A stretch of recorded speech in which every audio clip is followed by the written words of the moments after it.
It took me more than 6 years to understand simple principles of how to manage all. I want to share 4 tips, personal tips that helped me a lot to stop being exhausted mom and busy 24/7 and find this balance and happiness and harmony in my life. So the first tip is a game changer.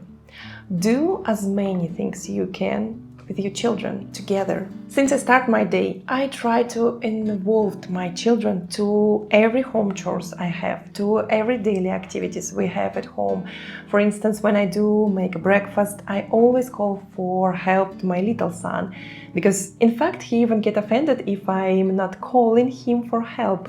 We have this small tradition with him already. Whatever I make, I call him and he helps me to mix eggs, add some ingredients, and it just makes us more connected. I always do laundry with children. We also have a tradition and they help me to put all the dirty clothes into washing machine and press some buttons. It's fun for them and also they are involved in these daily activities with me. It's not only about home chores, it's also about other activities.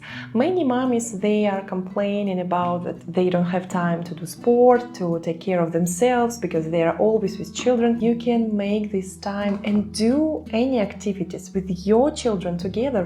Moreover, if you start doing sport and your children are around, they will understand this importance of sport in their life and maybe they will start doing the exercises alone together with you, and they will create this pattern in their head that sport is healthy, sport is good for me, I also need to do some physical exercises. In fact, it can be challenging and sometimes it's not that easy to follow all the plans you created for yourself in your head, but still it is worth it to try. At least you will have this free time for yourself after you spend some time with your children and also been involved in some activities you wanted to do.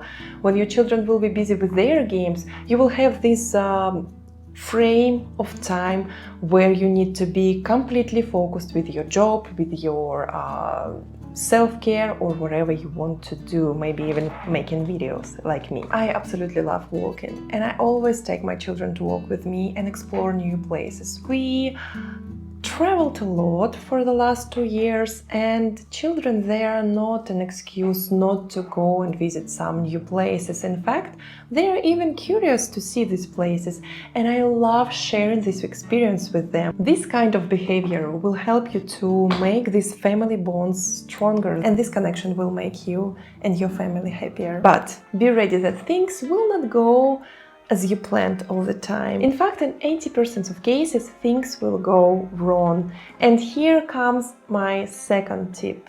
Be flexible. I'm not talking about stretching now. I'm talking about the way when you need to be okay if something goes wrong. I used to be a queen of planning. My day was perfectly scheduled. I didn't have a free minute. I always had something to do on my list.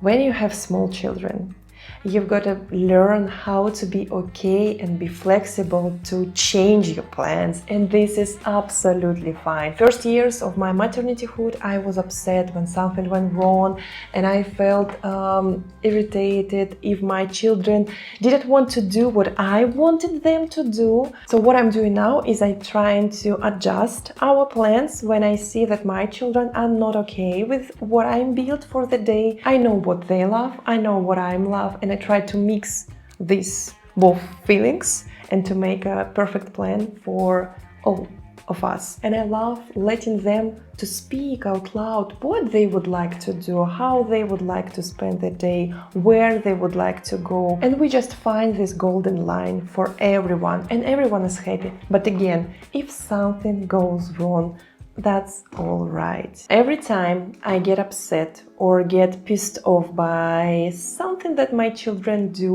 or don't want to do and want to start screaming or being angry or irritated and showing this, I keep this thought in my mind. I'm the main example for them. Basically, a mother and father for children, they are like idols for kids. the main people from whom they can take example how to behave in the world, how to interact with others, what to do exactly in any situation they are in. When you lose your temper and you can't control yourself, you're giving an example to your children how they should behave in any situation like this, when they feel this temper or losing control. And instead of just explaining feelings, explaining their emotions in a calmer way, they can start throwing toys and behave really badly. So every time I feel this way, like I'm on the edge and I want to burst out, literally, I keep this thought in my mind that, hey, come on, you're an example for your children. Do you want them to see you behaving this way? Do you want them to behave the same way as you are going to do now? This thought brings me back to my conscious state and I try to remain my calmness. In this case, I just explain to my children what I didn't like exactly and how would I like they behave, or we try to find any compromise in the situations. The idea that I'm an example for my children always keeps me going on, always keeps me motivated.